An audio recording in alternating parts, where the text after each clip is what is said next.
नमस्कार हरि प्रेमियों, आपका हमारे YouTube चैनल में स्वागत है। सभी दर्शकों को हमारी ओर से जय श्री कृष्ण। हरि प्रेमियों, कैसे हैं आप? उम्मीद है आप सब अच्छे होंगे। आइए आज का प्रसंग शुरू करते हैं। आज का प्रसंग है भगवान श्री जगन्नाथ जी और कर्माबाई की खिचड़ी। भगवान श्री जगन्नाथ जी को खिचड़ी का भोग क्यों लगता है? हरि प्रेमियों, अगर आप हमारे चैनल पर नए हैं तो प्लीज चैनल को सब्सक्राइब जरूर कीजिए और बेल आइकॉन को जरूर दबा लीजिए ताकि आप तक हमारे सारे नोटिफिकेशन पहुंचते रहे। हरि प्रेमियों, आपका एक भी सब्सक्राइब हमारे लिए बेहद मायने रखता है।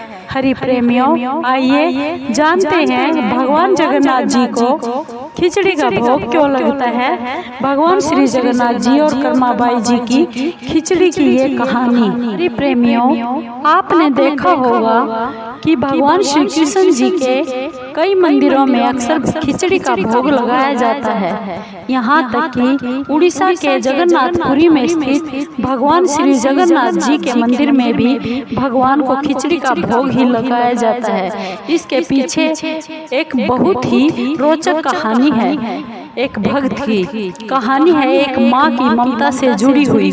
पौराणिक मान्यता के अनुसार भगवान श्री कृष्ण की परम भक्त थी कर्माबाई, जो कि जगन्नाथपुरी में रहती थी और धन्ना जाट की बेटी थी, जो राजस्थान के नागौर जिले में कालवा ग्राम की रहने वाली थी। लेकिन वृद्धावस्था में वह अपनी भक्ति के कारण भगवान जगन्नाथपुरी में जाकर रहने लगी और भगवान से अपने पुत्र की तरह प्यार करती थी। भगवान को क्यों लगाया जाता है आज भी खिचड़ी का भोग? इसके पीछे कर्माबाई जी की ही ममता जुड़ी हुई कहानी है। आइए इसके बारे में हम विस्तार से जानते हैं। कर्माबाई एक पुत्र के रूप में भगवान श्री जगन्नाथ जी को बाल रूप की उपासना करती थी और प्यार करती थी। उनका लाड दुलार इतना था कि वह उसे देखे बिना कुछ भी ग्रहण नहीं करती थी। एक दिन कर्माबाई की इच्छा हुई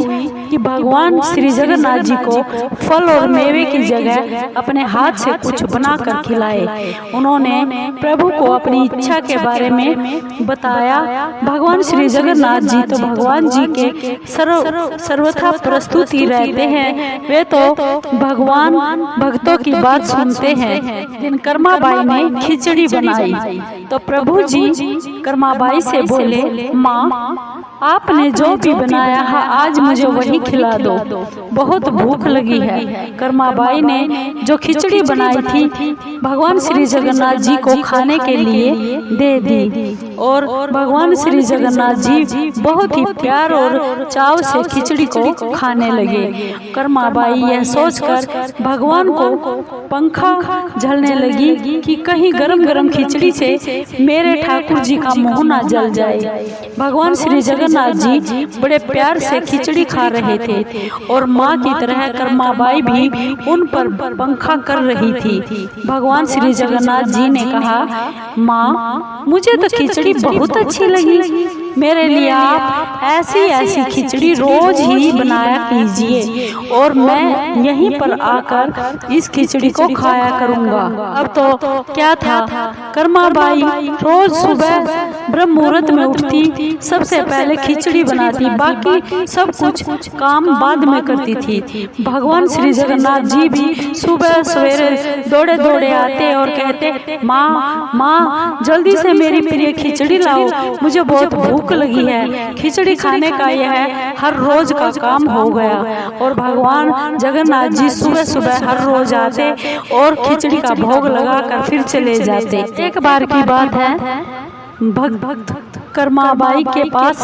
आए एक महात्मा जी ने उन्हें सुबह सुबह खिचड़ी बनाते हुए कर्माबाई को देखा तो वह बहुत ही गुस्सा हुए और नाराज होकर बोले, माता जी आप ये क्या कर रही है? सबसे पहले आप नहा धोकर पूजा पाठ कर ले, फिर उसके बाद खिचड़ी बनाया कीजिए। कर्माबाई ने बताया, क्या करूं महाराज जी, संसार जिस भगवान की पूजा करता है, पाठ करता है, अर्चना करता है, वही भगवान तो सुबह सुबह भूखे मेरे पास चले आते हैं। उनके लिए ही तो सब काम छोड़कर पहले मैं खिचड़ी बनाती हूँ कि वो भूखे आएंगे और भोग पाएंगे। महात्मा जी फिर से कर्माबाई को कहने लगे, माता जी तुम भगवान को अशुद्ध बना रही हो।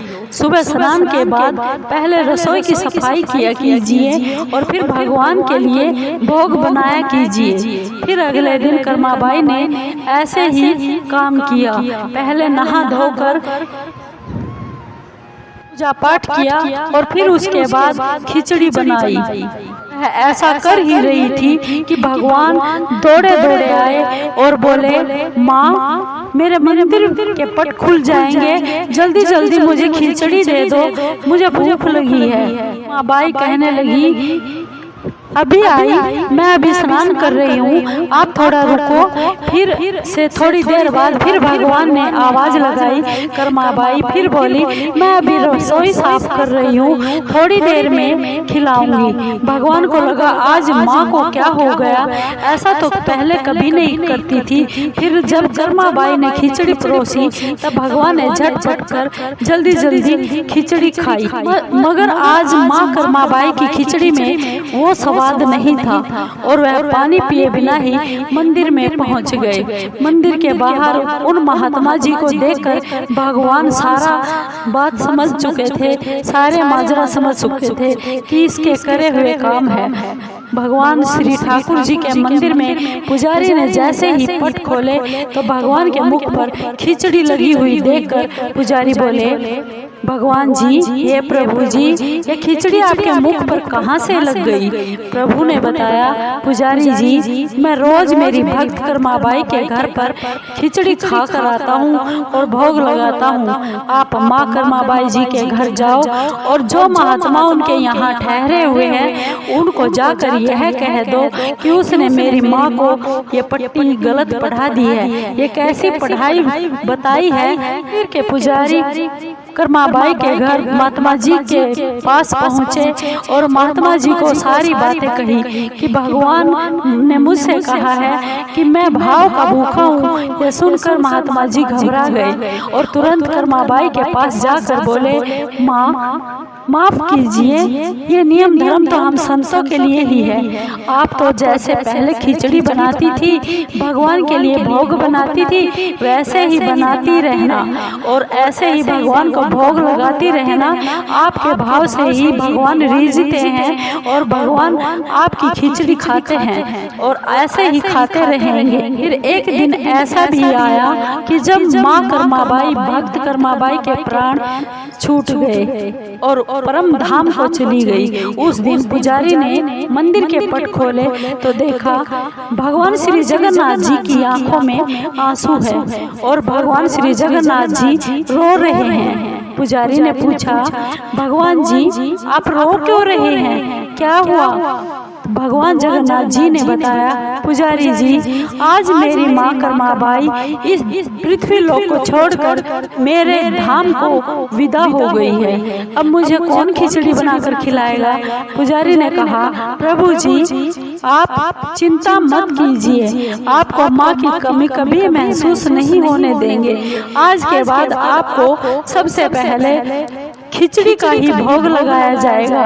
इस तरह आज भी जगन्नाथ भगवान जी को खिचड़ी का भोग लगाया जाता है। हरि प्रेमियों, आपको ये माँ कर्माबाई, भक्त कर्माबाई और भगवान श्री जगन्नाथ जी की कहानी कथा कैसी लगी? अगर आपको अच्छी लगी हो तो प्लीज चैनल को सब्सक्राइब कीजिए, लाइक कीजिए, शेयर कीजिए और कमेंट जरूर कीजिए। आपके कमेंट का हमारे लिए बहुत मायने हैं और हमें बेसब्री से इंतजार रहता है। हरि प्रेमियों,